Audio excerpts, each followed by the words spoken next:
Hi Aquarius, welcome to Higher Source Tarot for a 4-month predictive tarot reading. This is a reading for all Aquarius, Sun, Moon, Rising, and Venus for the months of September, October, November, and December of 2021. Thanks to all of you for everything you do for the channel, watching the reading, subscribing, and every time you hit that like button or you leave a comment, it does something to the YouTube algorithm so that YouTube will recommend the video for people who are searching for Aquarius tarot readings. So that does do something so people find the reading. And if you're new here, welcome to you. I post new readings every Friday, then again on Monday. So if a reading doesn't resonate, just come back in a couple of days. I would never try to force it to make sense. Or you can look around at other parts of your chart. Every Monday is a different style of reading. So I only do this one once a quarter. Next week on Monday, it'll be a totally different type of reading. And if you like tarot, you like this channel, I'd love to invite you to subscribe to Higher Source Tarot. All right, what advice do you have for Aquarius? Sun, Moon, Rising, and Venus. What does Aquarius need to know, please? What messages do you have for Aquarius? Okay. So we're going to go month by month here. September, we'll start off with, we'll do the angel answers at the end, and we're going to have a special message from Louise Hay. All right, you begin September with the Fool, the Nine of Pentacles, the Knight of Wands, and the Magician. Well, that's pretty cool. October begins with the Star. That's cool. Now, I would have loved to have seen that reversed. You would have heard me scream. The Tower, the World, and the Devil. A lot of major arcana popping in. November brings in the Two of Wands, the Hermit, the Page of Wands, and the Hierophant. Dear Lord, look at all these major arcana. The December, you've got the Eight of Pentacles, Page of Swords, Queen of Cups, and the Nine of Cups. Now, the bottom of the deck, we've been taking the bottom three when I remember. A couple of times I've forgotten. But I guess they weren't that important. You got a lot of major arcana here. You've got Aquarius, you've got Capricorn, Taurus, Virgo. But this is just really cool.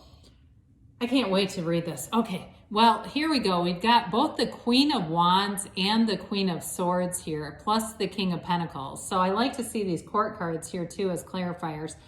I just said this in a different reading, but sometimes the Queen of Swords makes me think of Judge Judy, where it's like she's got this caustic sense of humor, no nonsense delivery, has good intentions though, is not trying to hurt anyone, but it's kind of one of those energies where you can be very direct in your presentation.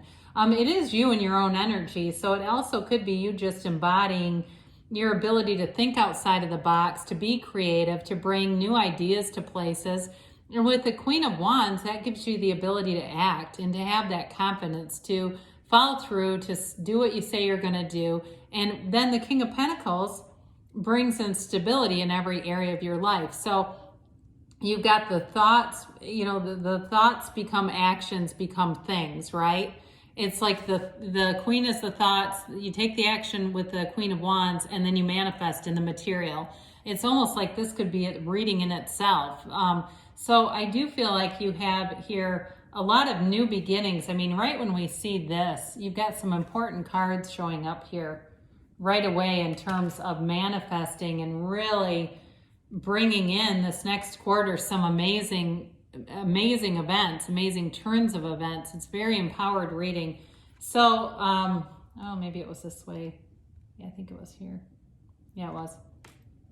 All right, so with the Fool energy here, we call this the beginner's mind. It is, for some of you, the beginning of something, whether it's a new relationship or it'll be a new job for you. But either way, there's excitement here. It's enthusiasm. It's trust. It's new beginnings. It's like taking that leap of faith. To me, this almost reminds me of when you're on a vacation and you get there that first day and you want to see everything and you can't wait to explore.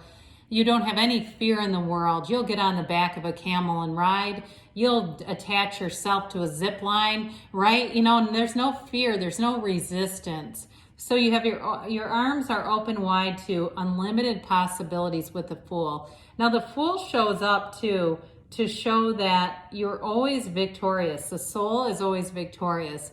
And so it's all about releasing the resistance created in the mind, because the mind does all this thinking, but the heart knows.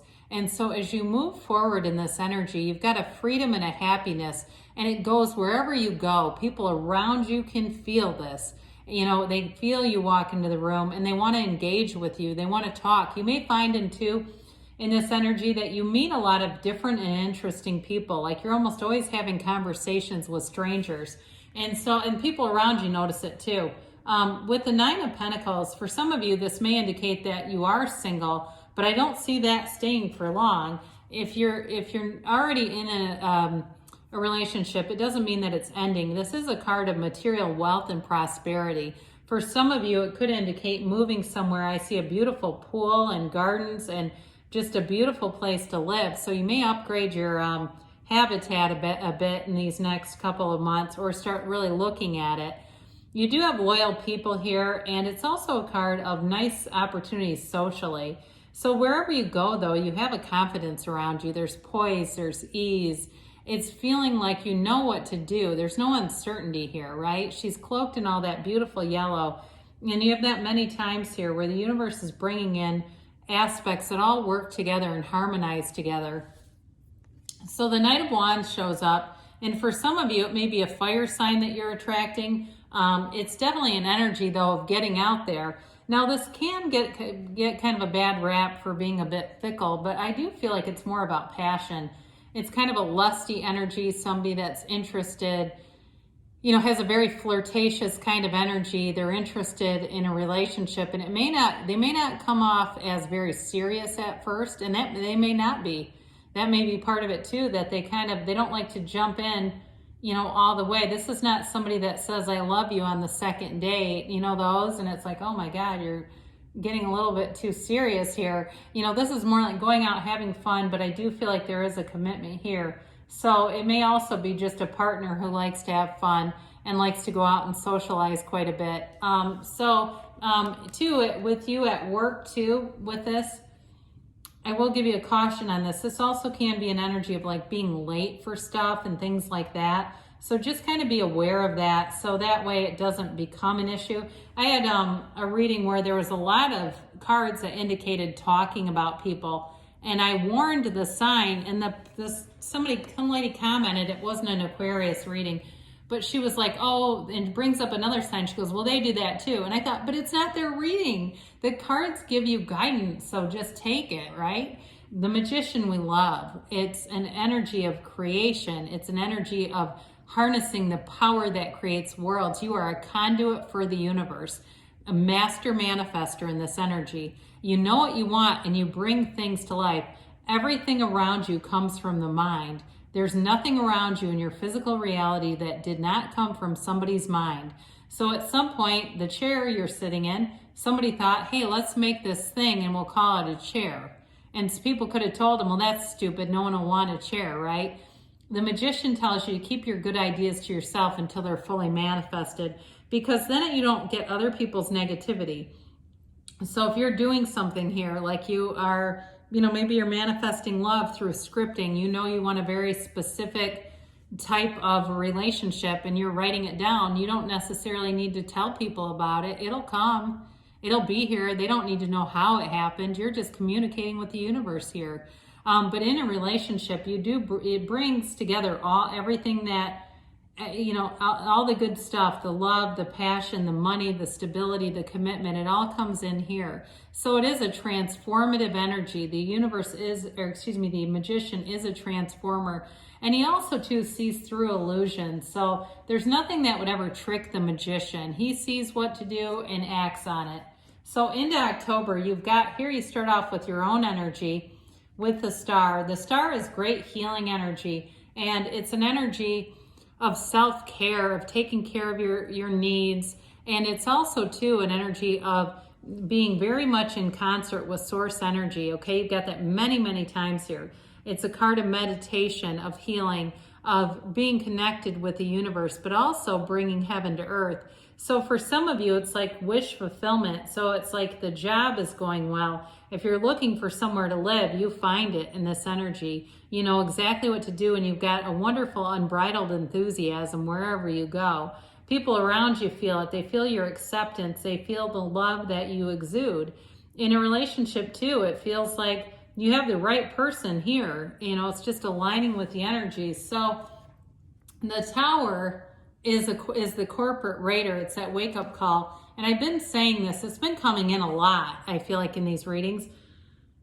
Sometimes we look at this and we think that it's something of value that we're losing. We decide that it's a loss. And what I like to think of it as, it would almost be like if you own this big, beautiful property. Maybe it was on a beach, if that's what, you know, what you would dream of. You have just a beautiful piece of land, and it's got this dilapidated old tower sitting on it that you don't want to remove it because it's going to be a pain and it's expensive.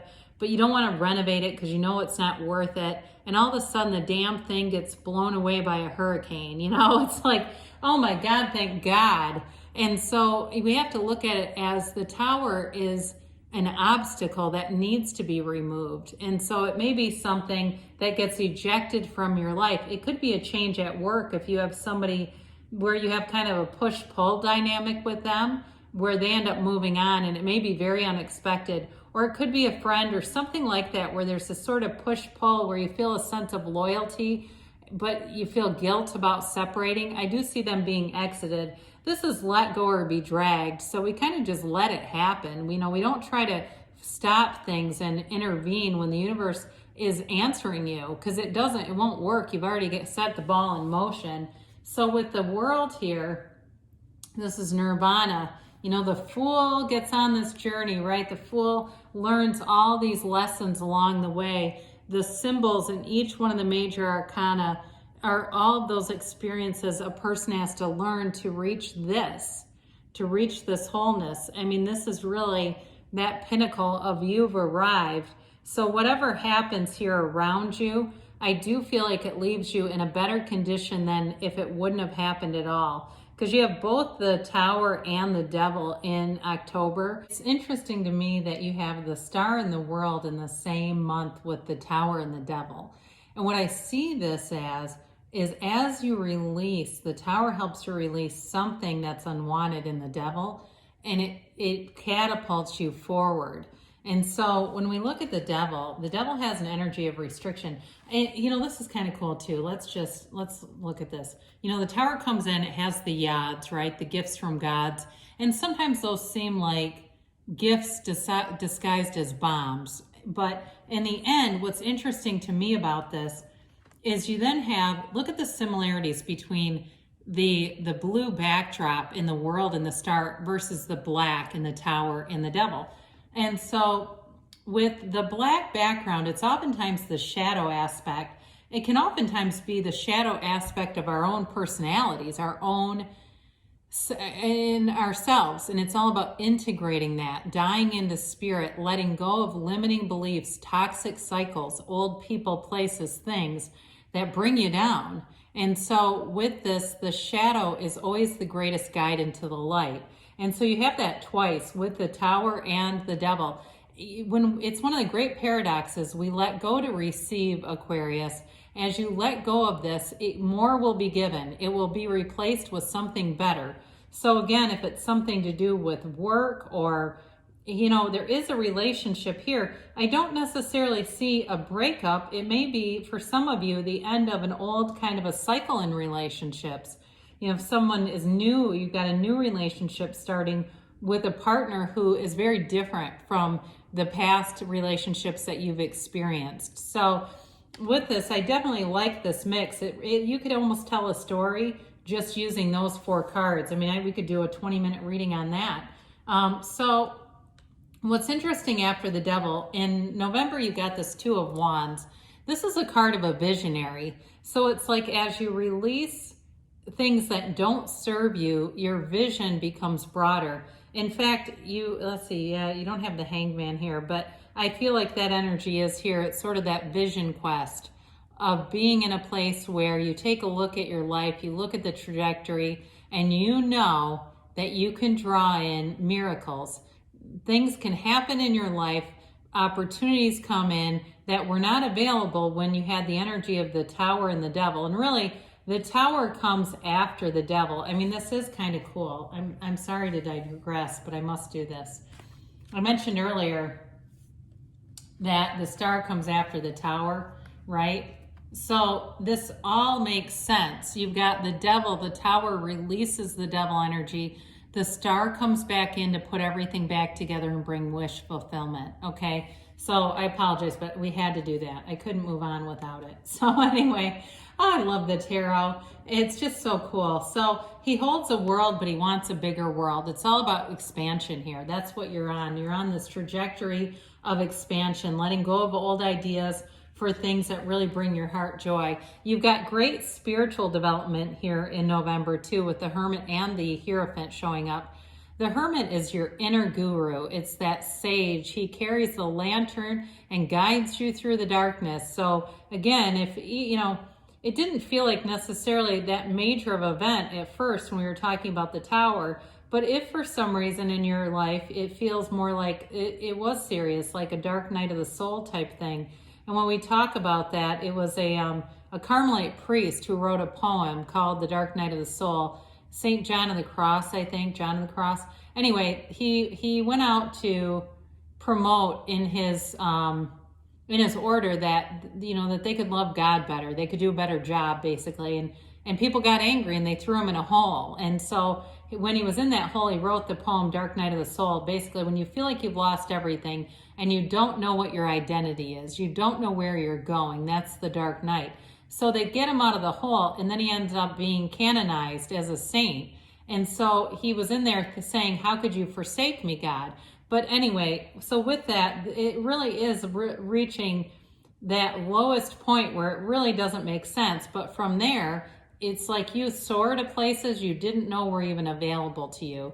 So with the Hermit being here, it is telling you, they're telling you you're on the right path here. So if things have been dark, they're coming into the light here. It's the sunlight of the Spirit. He leads you into the sunlight of the Spirit. In terms of a relationship too, though, you have depth here, and it may be that strong silent type, you know, that energy that somebody who doesn't talk a lot, but what they say is very meaningful. And so you've got the Page of Wands here too in November. He is an uplifter. It's people around you who want to see you win. This is not a competitive energy, even though he is a go-getter. So you may find you take action, but the battle is between you and you. It's not what other people are doing is not particularly important.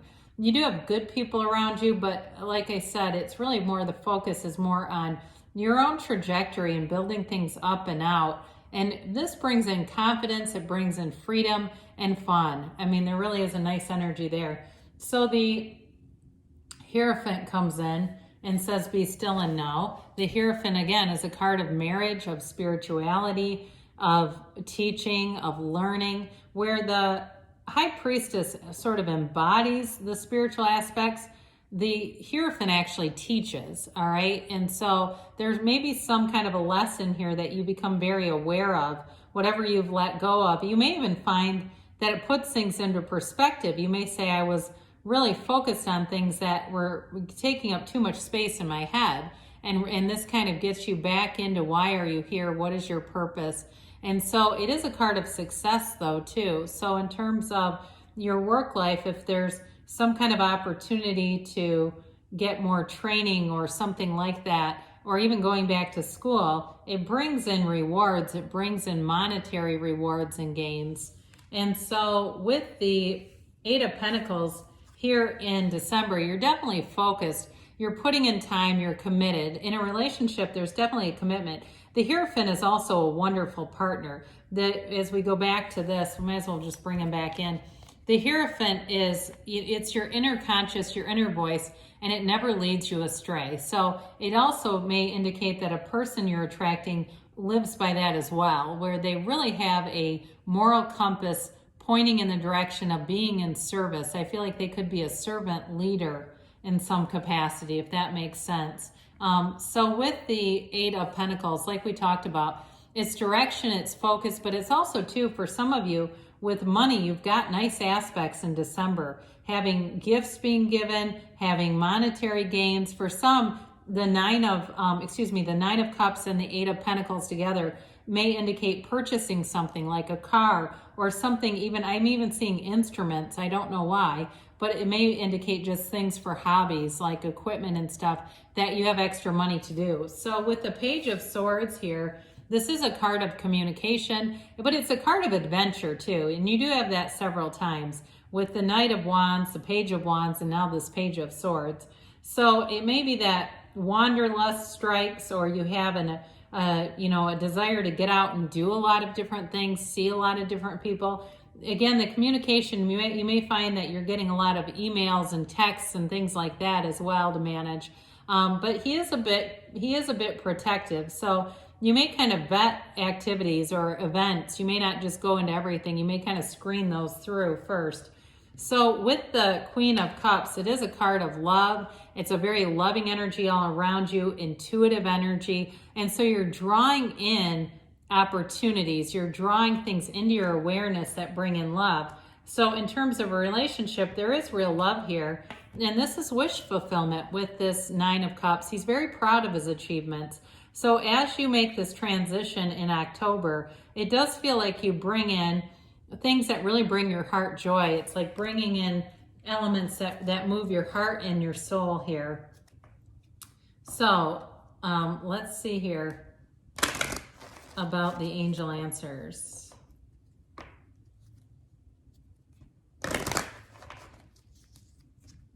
All right. And a yes, no, maybe. All right, so you have if you believe. So ask, believe, receive, Aquarius. Communicate clearly, okay? It's like knowing what you want is half the battle. Listen to your intuition. Again, with the Queen of Cups and some of the other spiritual cards here, your intuition is key. They say take action. And you've got choose a new direction, okay? So when we get that, sometimes it's being too specific on the how. The universe will do the heavy lifting. You just need to know what you want and why you want it. This is from Louise Hay. It is safe to ask for help. So you can even ask the universe for help. When you fear you can't do it all by yourself, maybe it's a sign you don't have to. When you stop trying to do it all by yourself, help appears. So good things are on the way for you, Aquarius. I love you, and I'll be back again soon.